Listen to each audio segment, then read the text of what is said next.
Alhamdulillahi Rabbil Alameen, wassalatu wassalamu ala ashrafil anbiya'i wal mursaleen, nabiyyina Muhammadi wa ala alihi wa sahbihi ajma'in. Amma ba'du, assalamu alaikum wa rahmatullahi wa barakatuh, and welcome to our Fiqh Hour.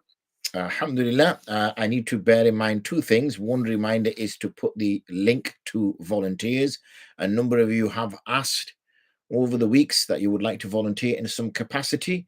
So I will share the link with you, and then inshallah you can pick up that task which you feel that you would like to get involved in. That's number one. Number two is I need to get into the Markaz Lifta wal Qadha questions because I have not had time over the last 2 days to cover them. So I have to jump into them as well, inshallah. So those two things, don't let me forget. But anyway, let's get on to our theme for today. And our theme for today was about the lack of application of the Sharia within what we would call Muslim majority countries. Or as our member student Haris mentioned, why do some Islamic countries select it? And I rephrase that. Why do some Muslim majority countries selectively apply the Sharia law and even remove it from their constitutions, deviating from its full implementation as a core aspect of Islam? Quite a mouthful there. But really what he's asking there, or what he would like me to discuss really, is the whole concept of the lack of the manifestation of the Sharia, which is the divine law, within constitutions and laws of Muslim majority countries across the world. In fact, there is only 2 countries which have the word Islamic within their title. For example, the Islamic Republic of Pakistan, and also Iran has the word Islamic in there. And now we're seeing, obviously, Afghanistan also that is being mentioned as such. So there's very few countries that actually choose that title Islamic within their definition, within the name of that country. Most of the countries will have names that are sort of more to do with the area that they are. So, for example, Lebanon, Syria, Turkey, Bangladesh, and Malaysia, Indonesia, just to name a few. In order to understand this, let's go back, way back. And when I say way back, let's go back to the time when the whole concept of Sharia within the kind of state level was brought in. This is at the time of the Prophet ﷺ, when he made hijrah to Medina.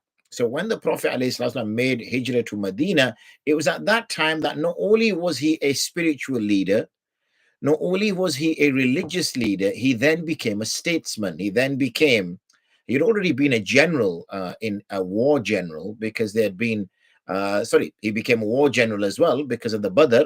And therefore you started to see that he took a completely different role as more because all of his work in Mecca was very much about the akhirah, about praying, Salah, about being good, and majority was about monotheism, the concept of monotheism, and moving away from polytheism. But when the Prophet ﷺ arrives in Medina, and now he has kind of a power, authority over a piece of land, because in those days there were city states. So it's, like Damascus was a city state, Constantinople was a city state, Medina was a city state, because you either lived as a wandering Bedouin, for example, in kind of tents across the open desert, or you lived in a city, because the benefits in a city are obviously tremendous. Living out on your own in the middle of a desert is quite challenging. So the Prophet ﷺ, as a consequence, became this statesman, became this leader. And then you see him applying laws. And we start to see the hudud punishments coming. And we start to see more the political aspect of Islam coming through in terms of negotiations and treaties. In fact, we see, for example, treaty in Medina taking place. We know not so long after we had the Treaty of Hudaybiyah. We know that there were treaties signed between the Prophet ﷺ and his companions and certain Jewish tribes. And so we started to see the Prophet ﷺ behaving as a state leader, which didn't exist in Mecca. And therefore, you see that the spiritual leadership, the religious leadership, and the worldly leadership rested with one man. And it was possible to do so at that time. After, obviously, the Prophet ﷺ passes, Sayyidina Abu Bakr has a very similar role. So you're finding that the pious, the religious are also in charge of our worldly affairs. There's no distinction between the worldly affairs and the akhirat affairs. Similarly, when Sayyidina Abu Bakr passes away and we have Sayyidina Umar ibn Khattab as the Amir, as the Khalif, he does likewise. And similarly, after that, with Sayyidina Uthman and Sayyidina Ali, Sayyidina Ali and Sayyidina Uthman and Sayyidina Ali, we do see a change taking place at the time of Sayyidina Uthman. The change we see taking place at the time of Sayyidina Uthman is the first time where there's a revolt against the Khalif. Now, there was a revolt that took place against Sayyidina Abu Bakr, but that was more so not necessarily against Sayyidina Abu Bakr, but rather against the giving of zakah. Those were referred to as the Battle of the Ridda, the renegades, those who renegated from Islam. But what's happened against Sayyidina Uthman was actually against him as a person rather than some aspect of the faith. And then obviously we saw the battles which took place at the time of Sayyidina Ali with Sayyidina Aisha and with Sayyidina Muawiyah and all the other troubles which ensued afterwards. It was not long after then we started to see people who weren't the pious amongst us that were taking leadership of the worldly affairs of the Muslims. So what happened to the religious affairs? The religious affairs started to go into the hands of the ulama. And that's why you started to get these schools. And I've mentioned these legal schools before, the likes of the Hanafi legal school. Imam Abu Hanifa, we know, was a tabi rather. He saw some of the companions of 2-3 companions. And even if we don't accept him as a tabi, then there's no disagreement of him being a tabi, of one who saw a follower. However, the view is that he saw companions. Similarly, Imam Malik, Imam Shafi, Imam Ahmad were not too far behind. And then you see the Aimma of Hadith, the Imam Bukharis, the Imam Muslims, the Imam Ahmads, and then you get all this development coming along. So therefore, you started to see that these legal schools now became the experts of the deen. So the people would go to the legal experts for advice on the deen. And in fact, the Khalif, if there was a Khalif, would be under the responsibility, would have to follow also the ulama. The Khalif wasn't above the ulama, because up until the first, apart from the earlier Muslims, the Khalif was the most knowledgeable. Okay, the Khalif was the most knowledgeable. The Prophet ﷺ, Sayyidina Abu Bakr, Sayyidina Umar, Sayyidina Uthman, Sayyidina Ali, these were the most knowledgeable. But then we started to see a change going on. So you start to see then that the ulama start to take their own path. And the Khalifs wanted the ulama to be in favor with them. They wanted the ulama to be with them. Why? Because if they had the ulama, they had the people. If they didn't have the ulama, they didn't have the people. So they did not want the ulama to speak against them. At the end of the day, you cannot buy the ulama. The ulama are there to speak the truth, even if it is against the Khalif. And as that moves on, you start to see different, sometimes, I'm not going to go into the history of Muslims. I have a lecture on Muslims in non-Muslim lands. If you go to this channel and there is a playlist, Muslims in non-Muslim lands, you watch that and it'll give you the history of Muslims. So that's not for now today. So you start to see then, obviously, this development where some of the later leaders, and that's why the word sultan started to come in, and the word khalif was put to one side, and you had sultans and you had muluk, yani kings. And you started to see that the Muslim world was adopting similar leaders as the non-Muslim world had previously, of kings, of people who took authority. The key, but yet you still saw a loose, you still saw a loose resemblance of an ummah. Okay, you saw a loose resemblance of Islam being given, at least superficially, authority. And that still existed. But when we saw the European, particularly the colonization, not so much the Crusades, because the Crusades were very much focused around Sham. They were very much focused around Syria, Lebanon, Philistine. That was the kind of area that they were predominantly around. But when we started to see colonization, colonization went all the way as far as Indonesia and Malaysia. When the Western powers became powerful, divisions and arguments that they could make amongst themselves, attention to the new world, which was towards the West. Obviously, that's where they originally obviously thought that they discovered India. Why, if you look at West Indies, have you never thought why the West Indies are called West Indies? The reason why they're called West Indies because India is towards the east, and they found these people towards the west. So they thought they'd found India, but they thought they'd come to the western side of India. So therefore, they refer to them as West Indies. And that's where the name has stuck since in the Caribbean, even though they're nowhere near India. So the New World was discovered, if we can call it that.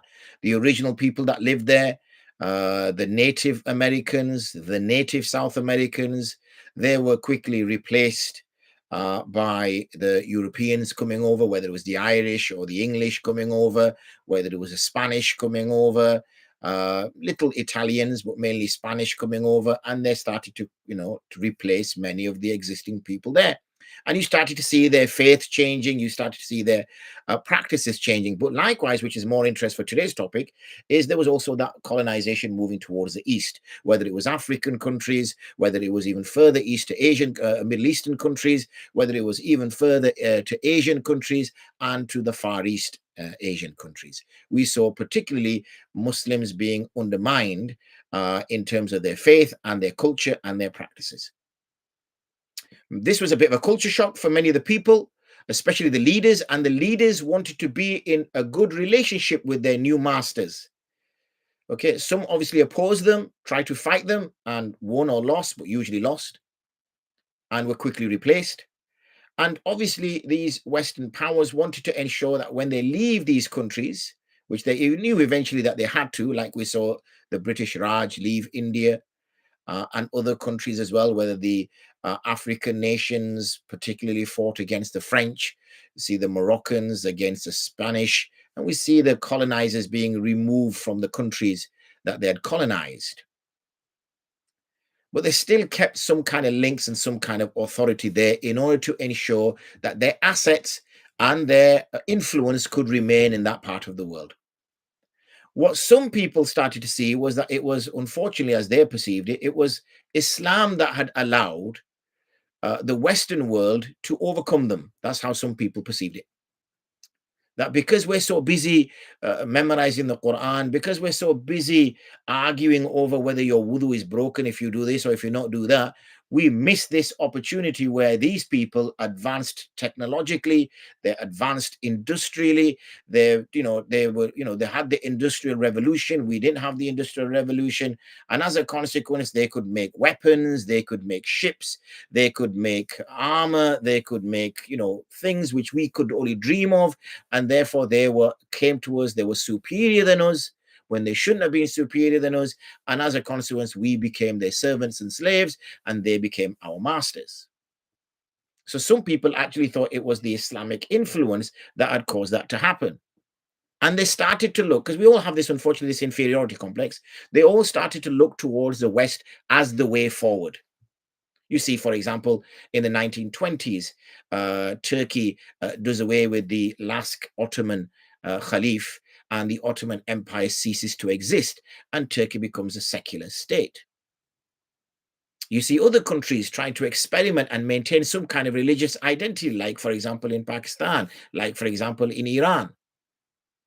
And other countries sort of have some loose affiliation towards Islam on a national level, but when it comes to it, it's pretty much doesn't really have any impact whatsoever.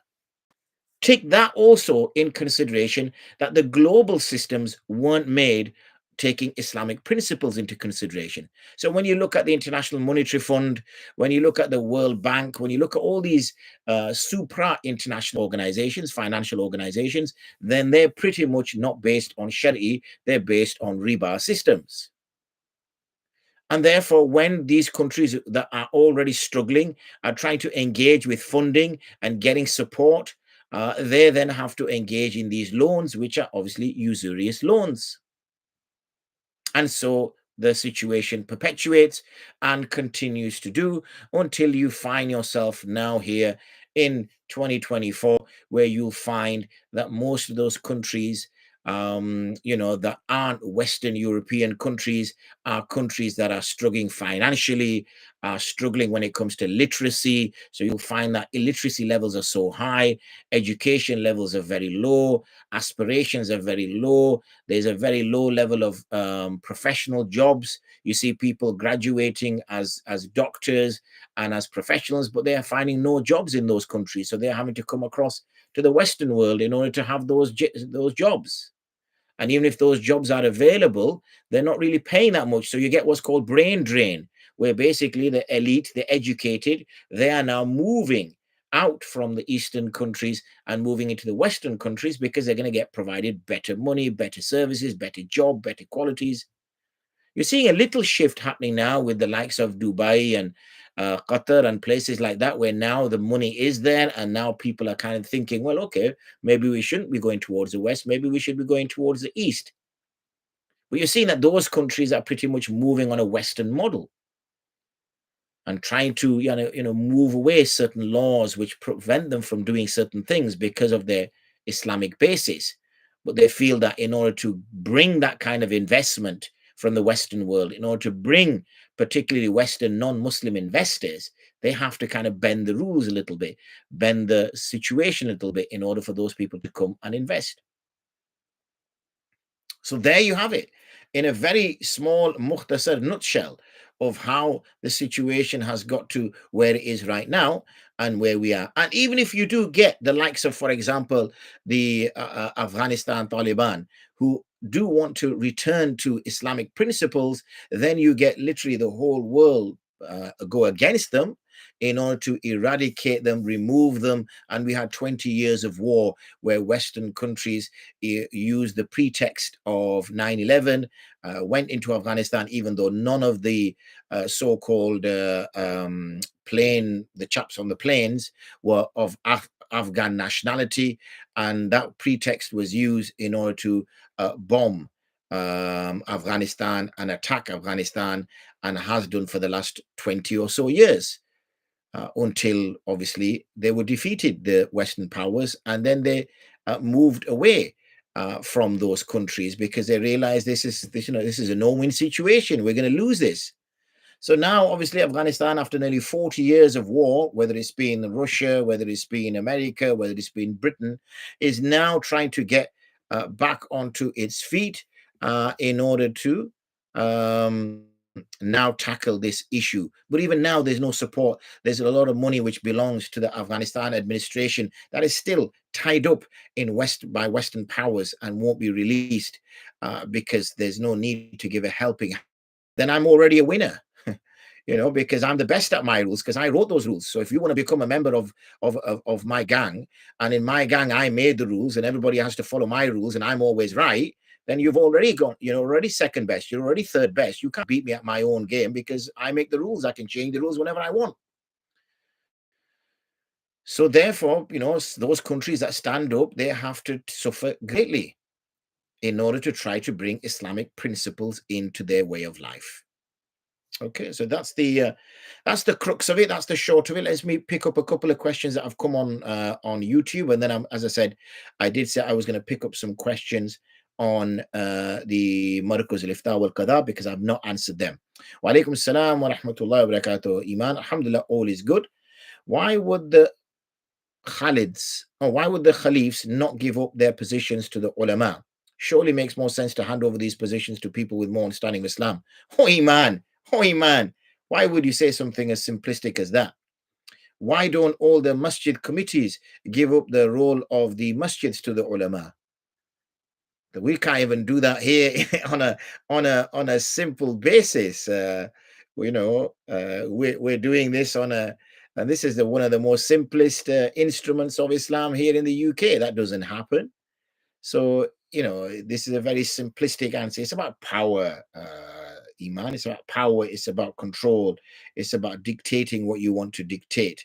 So that's not going to happen. Why would you give up power when you have power? What would be the reason to give up power? You've got money, you've got everything. Why would you give that up? Why would anybody give that up?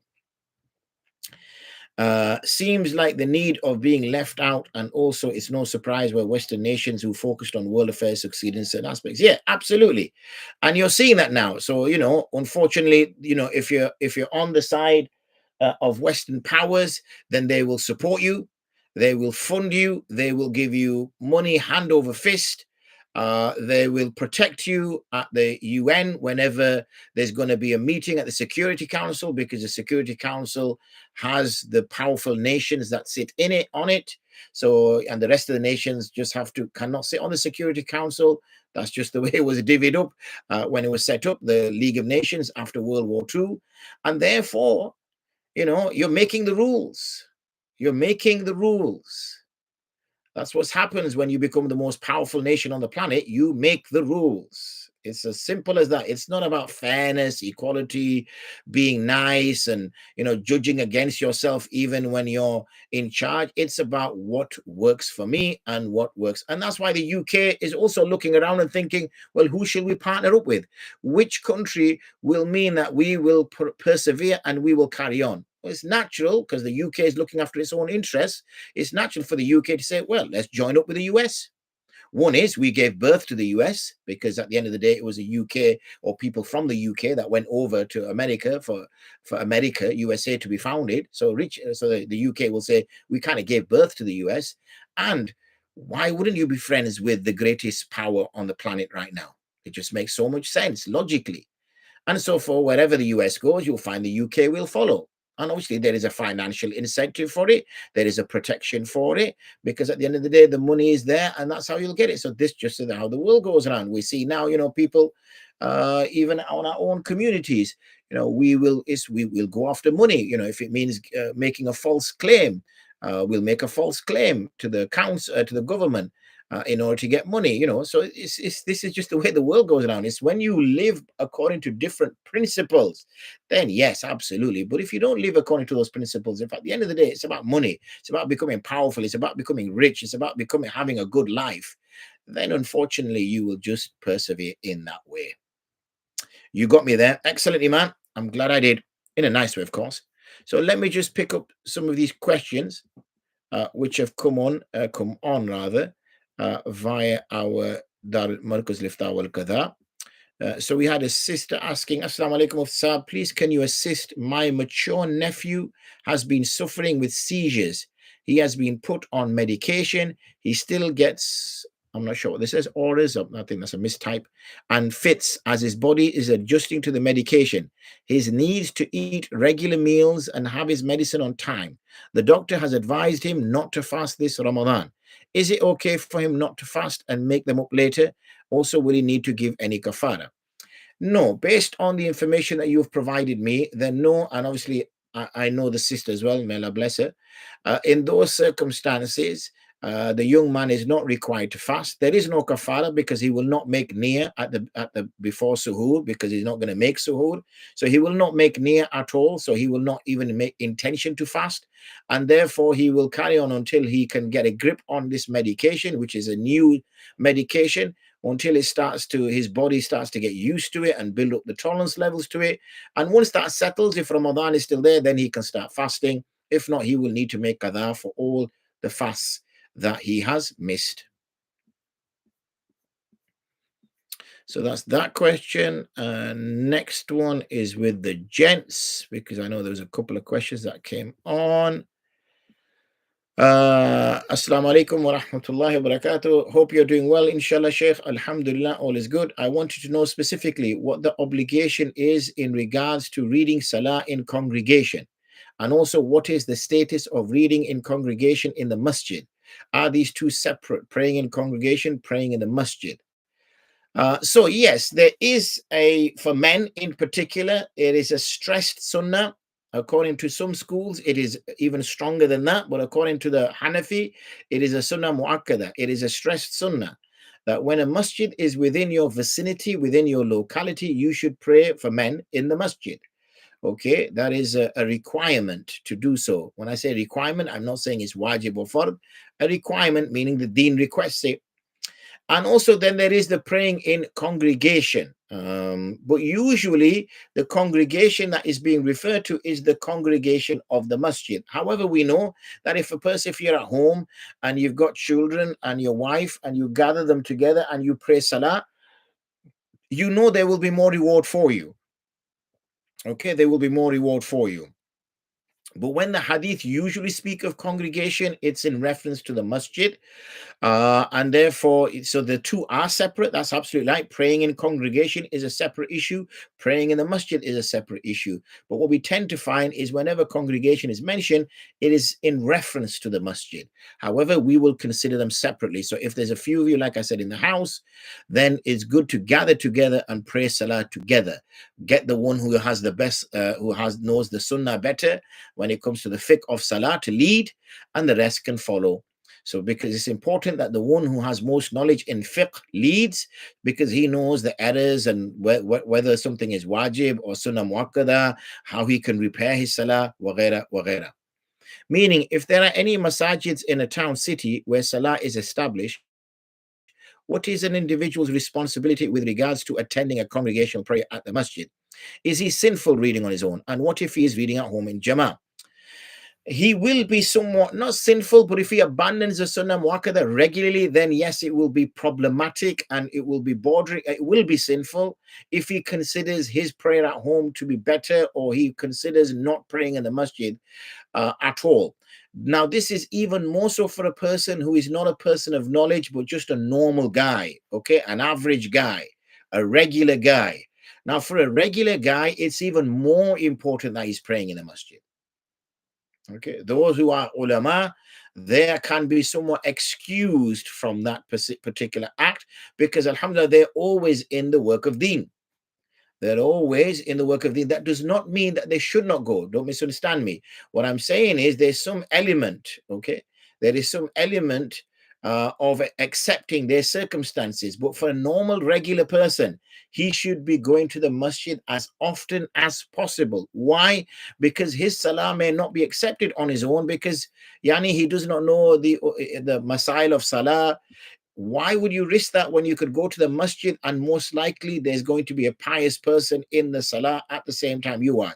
The imam, you will most likely be more pious than us.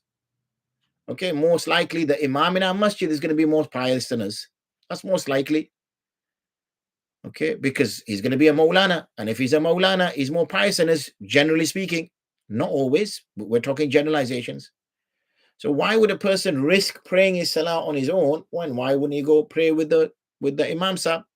We know in our house all sorts of activities take place, some which are permissible, some which are impermissible. We know the masjid is dedicated solely to the worship of Allah. We know that when we go to the masjid and every step that we take to the masjid, a sin is removed and a good deed is added. That doesn't happen when we're praying at home. When we go to the masjid, we meet brothers and we give them salam and they give us salam back. Similarly, if you go to the masjid and you say, Nawaitu i'tikaf ma dumtu fil masjid, you get the thawab of i'tikaf. Nafal i'tikaf, for that duration you are in the masjid. So even if you sit in the masjid, you are getting ajr. If you sit in your own house, you do not get ajr. Similarly, when you go there, you can pray Tahiyatul Masjid. And when you pray Tahiyatul Masjid, then obviously you get reward for that as well. You get a chance to raise a question. Like now, alhamdulillah, we're fortunate we have FiqHour, but maybe FiqHour stops after Ramadan. If that happens, who do you get to ask your question to? You can ask Maulana, sir, Maulana, may I ask a question, please? If he's busy, he'll say to you, I'm a bit busy at the moment. Can you come and see me after Maghrib? Can you come and see me after Isha? Can you come and see me after Fajr, Dhuhr, Waghera? Or here's my number, call me later on. I got to go to a meeting. Or I got to go spend some time with my children, whatever he has to do. But if you don't go to the masjid, you don't make those kind of connections. That's the last thing. Next thing, connections. You make connections with your community. It becomes a communal thing. Like when we're having a bit of a bad day, you might not pray at home. Who's going to hold you to account? If you have a bad day and you don't pray your salah, no one's going to say to you, brother, you haven't prayed salah. But if you regularly go to the masjid and you don't go for asr, then that brother's going to say to you, oh, brother, I didn't see you in asr. Everything all right? Or if you don't go for asr, maghrib, isha, then you don't go for fajr, zuhr, the next day, asr, maghrib, isha, then the next day you don't go, then the next day you don't go, and then you listen to FiqHour, alhamdulillah, and you get motivated and you go that day, the brother will say to you, brother, I haven't seen you for 4 days. Where have you been? Have you been unwell? And if you say, no, no, I've not been unwell, I just going through a little bit of a spiritual patch. Yani, I was just going through a little bit of a lull. I was going through a little bit of a thingy, but alhamdulillah, I listened to Mufti Amjad Saab's FiqHour and I'm all motivated. I'm ready to go. So at least you have somebody kind of checking up on you.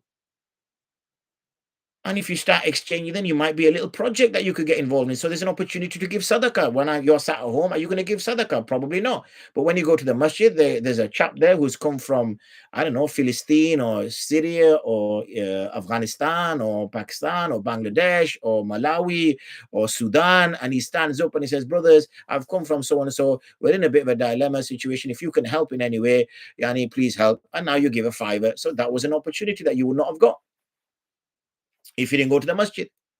When you go to the masjid, you see a notice on the notice board that there's going to be a Maulana or a Sheikh or a Mufti Sahib coming to the masjid on Saturday, and there's going to be a lecture. And you think, oh, actually, I fancy listening to that lecture.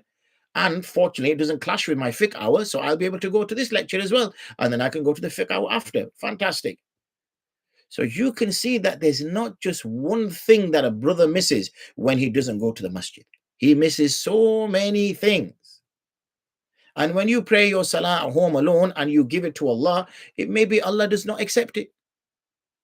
But when you pray behind Imam Sahib, Maulana Sahib, and he's a buzurg, he's a pious person, and he offers his salah to Allah, and Allah accepts his salah, then all our salahs are attached to his salah. So when his salah gets accepted, ours are attached to it, ours gets accepted as well. So there's so many reasons. And if we're not using the masjids will close. If we're not using the masjids will close. Why would anybody have the masjid open if there's nobody coming to pray salah? And eventually the committees will say, oh, you know what, Maulana Sahib, there's no need for you to come and lead the prayers because there ain't nobody coming. There's nobody coming. So you don't need to come and lead the prayers anymore. So Maulana Sahib stopped coming to the masjid. Now the odd people who were coming for salah, now they're not coming either because there's no Imam Sahib.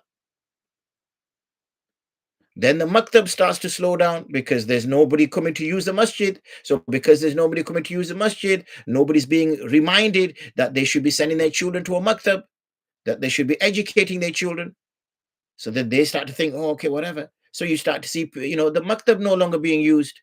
So the student numbers go down. The committee says, well, there's no point paying ustad's wages when we don't have sufficient students. So let's close the maktab. So the maktab closes. Eventually the masjid closes its doors.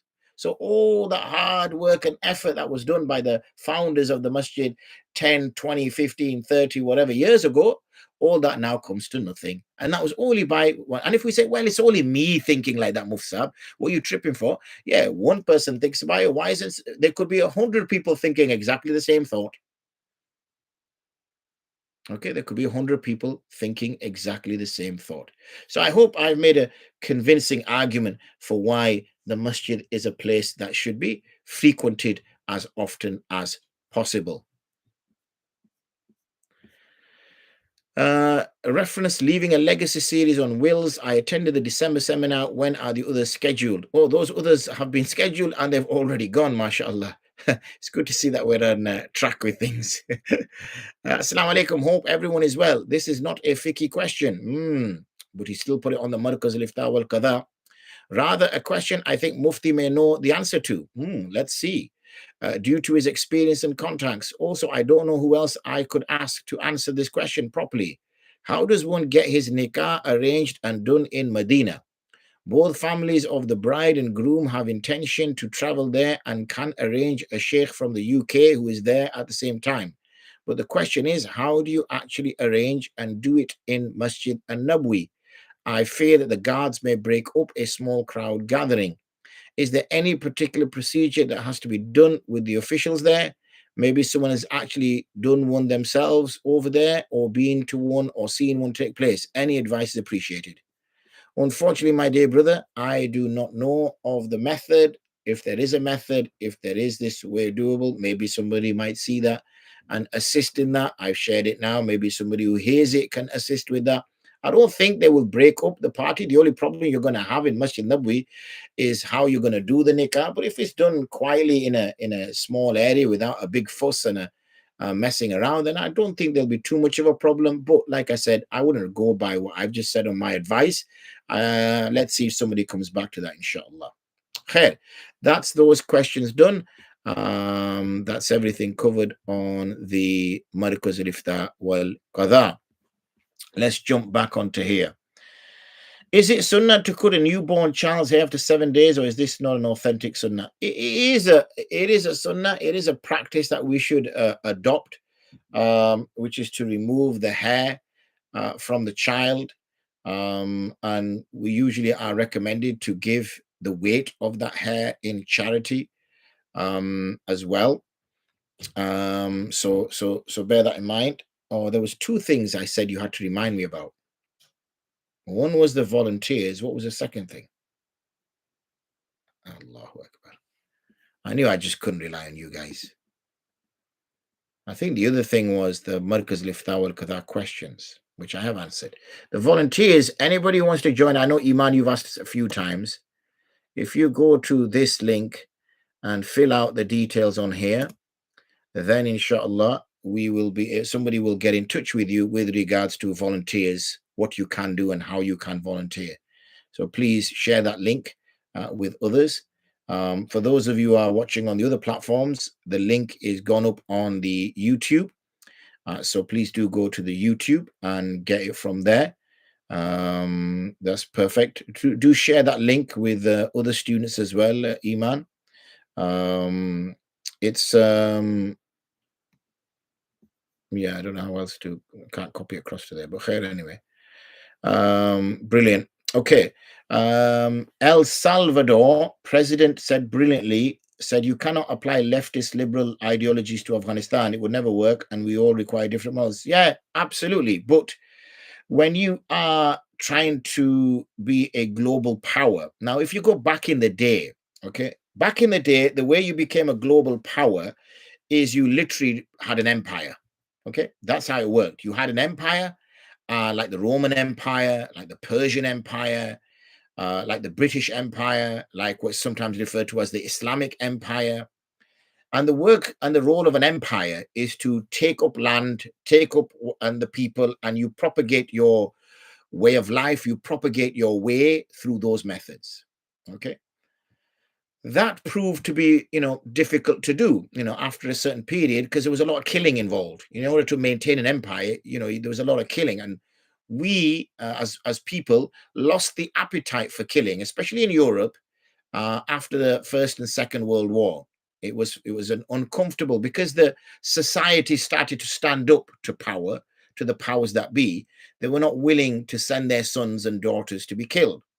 So it was quickly realized that doesn't work. If we keep sending our soldiers over to foreign lands in order to take over them, they're going to fight back, and they're going to kill our soldiers, and then the people back home are not going to send any more soldiers. So we need another approach, and the other approach was to colonize the mind.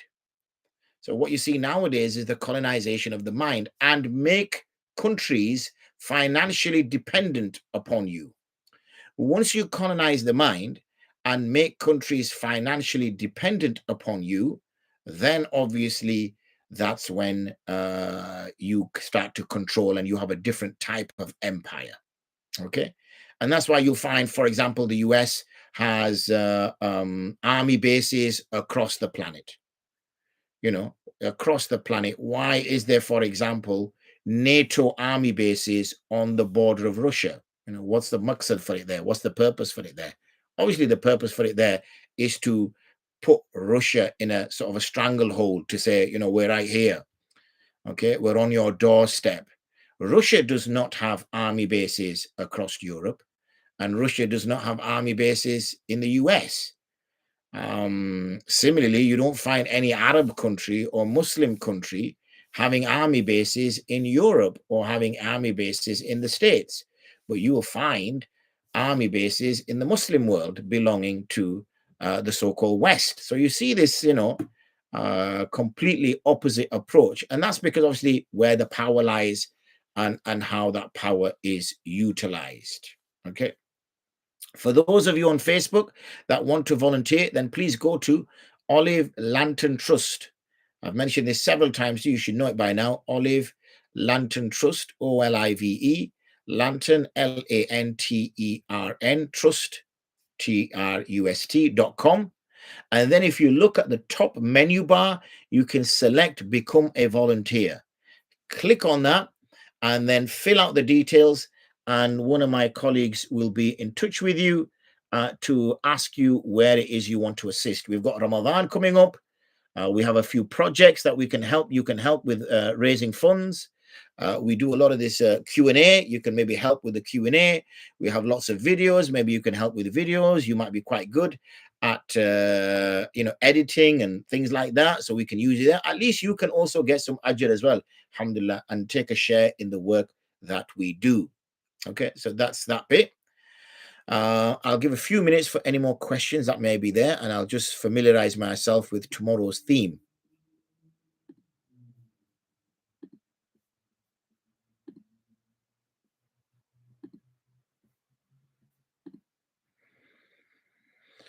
Okay, so whilst we wait for some more questions to come up, tomorrow's theme, okay, which again has been a suggestion from Hardis, and I have said, sisters, if you can, please do get some themes out there, because all the themes so far have come from chaps. So it's not that, I'm not giving opportunity for sisters to suggest themes. It's because the chaps are the only ones who are suggesting them. So obviously, if that's where the need is, then I will respond accordingly. But I need more sisters so that at least their queries are dealt with, because usually sisters don't get much of a chance to pose their questions to ulama. And therefore, because obviously they don't frequent the masjid, so they don't have access to ulama. So one of the key reasons behind this was also for those people, the hard to reach communities within our community. Converts to Islam, people living in isolated areas away from Muslim dominant cities, women, maybe young people that don't necessarily have that kind of connection. So we want to reach to that, get to the hard to reach communities. And as I said, one of those is the female community. So again, sisters, do give your themes, suggest them. I'll make a note of them, and then inshallah, in due course, we will mention them. So the theme for tomorrow, inshallah, is going to be on something which I have not named. Haris is named as Islamic feminism. So I'm going to put it in little speech things, because obviously there's no such thing as that. So this is just his phrase, and we're going to get some long words now. Obviously, Haris had eaten a dictionary for lunch when he typed this up, which is analyzing feminist interpretations of Islamic texts and traditions, the struggle for gender equality within Muslim majority societies, and the role of women in Islamic religious and intellectual history. Subhanallah, try saying that when you've been fasting for 20 hours. But anyway, that's the gist of it. So that's the aim. We're going to look at why this exists. Why is it suddenly that we're getting these kind of assertive interpretations of Islam, or reinterpretations or misinterpretations of Islam? Where's this come about from? Why has it not existed within the history of Islam for 1400 years or so, and now suddenly it's become an issue? And generally, we need to kind of explore the role of women in Islamic religious and intellectual history. So I think that will be an interesting topic. So particularly if there are sisters out there watching, please do share it with other sisters, so at least they can come on and raise their issues, raise their concerns, so that can be discussed fairly, because I can imagine it'll be a male majority again. And therefore, obviously, the discussion or the questions at least, will be going in a certain direction. So that will be the theme for tomorrow, inshallah. Same time, same place, 7 p.m. FiqHour on the various platforms that we have. Okay, so let's now get to whoops, Daisy, where's that gone? I've gone and closed the wrong thing down. Oh, you're still here, mashallah. I thought I closed you guys down. Okay, so we've not had anything come up in here, so I'm just going to give a couple of more minutes, and if there's nothing else there, then we will shut shop for today. In fact, what I can do whilst I'm waiting, I can maybe even type on here. How do you type? How do you type? Okay, that's not how you type. Type. How do you type, man?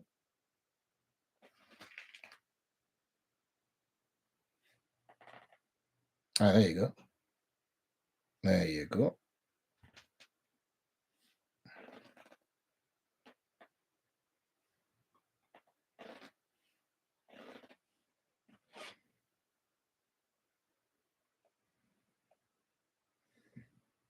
Helps if I can spell.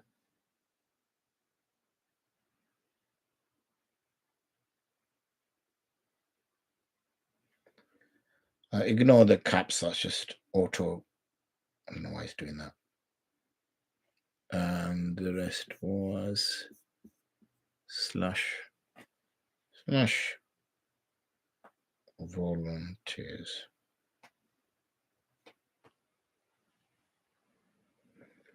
There you go. So that's the link, people.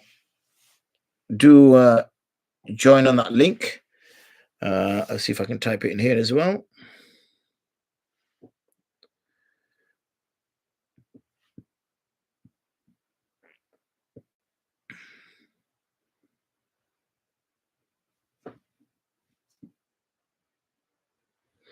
Why is it being silly for?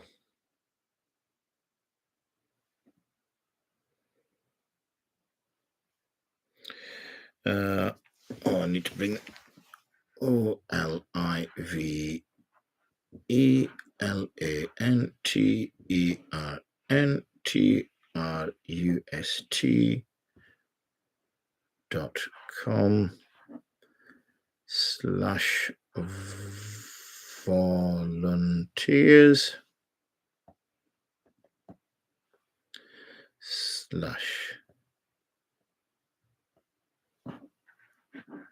and post.